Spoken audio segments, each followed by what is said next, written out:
446 میں آ کر شیعوں کی حکومت کو ختم کیا تغرل بیگ سلجوکی نے۔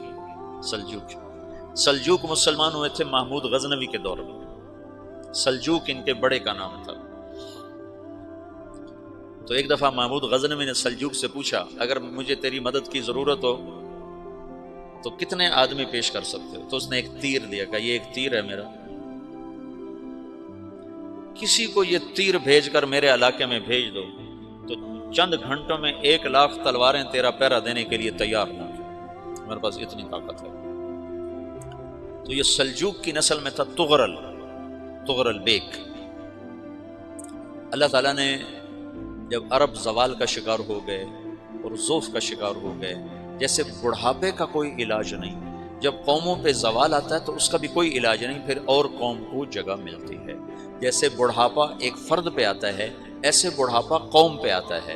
قوم کا بڑھاپا جوانی میں نہیں لوٹ سکتا، جیسے فرد کا بڑھاپا جوانی کی طرف نہیں لوٹ سکتا، قوم کا بڑھاپا جوانی کی طرف نہیں لوٹ سکتا، کوئی علاج نہیں، نئی نسل کا آنا ہی علاج۔ تو عرب دھل چکے تھے، 600 سال بہت ہوتے ہیں حکومت کو، اپنی صفات گم کر چکے تھے، اب نئے خون کی ضرورت تھی۔ تغرل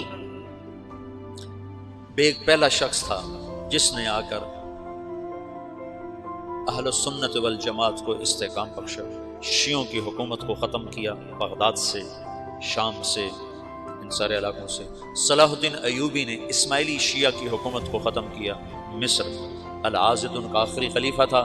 صلاح الدین ایوبی نور الدین زنگی رحمۃ اللہ علیہ کا پروردہ تھا، اس کا دوست تھا، اس کے دوست بھی تھا، بچہ بھی تھا اس کے سامنے، زیادہ لکھنے پڑھنے کا شوق تھا۔ پھر اللہ تعالیٰ نے اس سے کام لیا اور اس کو مصر کا گورنر بنا کے بھیجا، مصر کی مدد کے لیے بھیجا، تو وہاں اس نے صلاح الدین ایوبی نے وہاں ختم کیا، تغرل بیگ نے یہاں ختم کیا۔ تو پھر سلجوق جو تھے نا یہ اقتدار میں آئے، ادھر ختم ہو گئی سلطنت بنو عباس کی، مصر ایک چھوٹی سی ترکوں کی سلطنت، تو اللہ تعالیٰ پھر مرکزیت کے لیے ایک نظام چلایا۔ دو لشکر آپس میں لڑ رہے ہیں، ایک میدان، ایک جنگلی بدوؤں کا قافلہ، جنگل کے لوگ اپنے قبیلے کو لے کر، ایک جنگلی قبیلہ اپنے سردار کے ساتھ نقل مکانی کر رہا ہے ایک جگہ سے دوسری جگہ۔ اللہ کا نظام کہ یہ لوگ چلتے چلتے چلتے اس وادی میں پہنچ گئے جہاں جنگ ہو رہی ہے، دو لشکر آپس میں لڑ رہے ہیں۔ جب یہ وہاں پہنچتے ہیں تو ایک لشکر کے قدم اکھڑ رہے ہیں اور دوسرا غالب آ رہا ہے۔ ان کو نہیں پتا شکست کھانے والے کون ہیں اور فتح پانے والے کون، ان کو نہیں پتا۔ اس جنگلی قبیلے کے سردار کا نام بھی تغرل ہے، تغرل۔ تو یہ سردار کہتا ہے جو شکست کھا رہے ہیں ان کی مدد کرو، کچھ پتہ نہیں کون ہے، کہتا جو شکست کھا رہے ہیں ان کی مدد کرو۔ تو 400 وحشی جنگلیوں نے فاتح لشکر کے پیچھے حملہ کر دیا۔ تو یہ کافی ہوتا تو 400 دوڑ جب تلواریں پڑیں تو چند لمحوں میں نقشہ بدل گیا، بھاگنے والے جم گئے اور جمنے والے بھاگ پڑے۔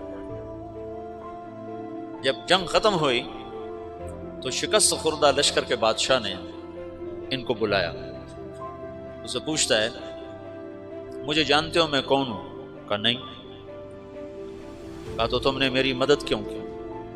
کہا انسانی ہمدردی کی وجہ سے، تمہیں شکست ہو رہی تھی اس لیے تمہاری مدد کی۔ پھر اس نے اپنا تعارف کرایا، میں ہوں سلیمان سلجوقی، ترکی کا بادشاہ۔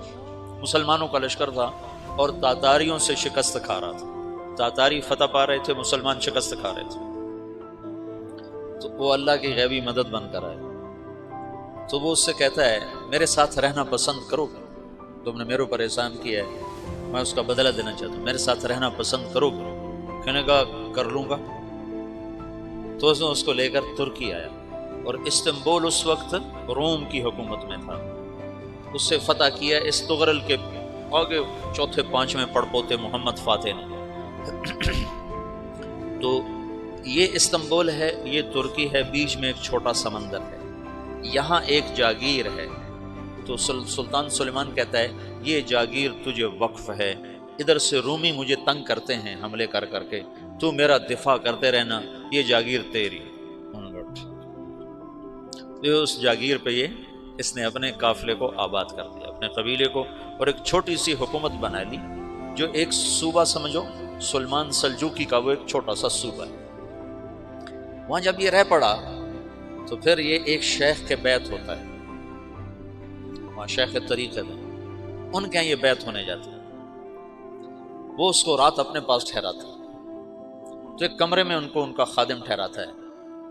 یہ جب کمرے میں جاتا ہے تو سامنے دیوار میں تاکچے پر قرآن پڑا ہوا ہے، تو یہ تغرل بیگ کہتا ہے یہ کیا ہے، یہ کیا ہے؟ تو وہ خادم کہتا ہے یہ کتاب اللہ ہے، قرآن ہے۔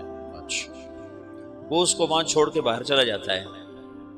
وہ دیہاتی آدمی، جنگل کا رہنے والا، پہلی دفعہ زندگی میں قرآن دیکھا، وہ کہتا ہے یہ قرآن ہے، اللہ کی کتاب ہے، میں اللہ کی کتاب کے سامنے سو جاؤں، کتنی بے ادبی ہے۔ تو اس نے ایسے قرآن اٹھایا اور سر پہ رکھ لیا اور کھڑا ہو گیا، ساری رات قرآن سر پہ رکھ کے کھڑا رہا۔ رات کے پچھلے پہر اس کو خواب آیا، کھڑے کھڑے اس نے دیکھا کہ اس کی پشت سے ایک چاند نکلا اور شیخ کی بیٹی کے سینے میں جا کے اتر گیا۔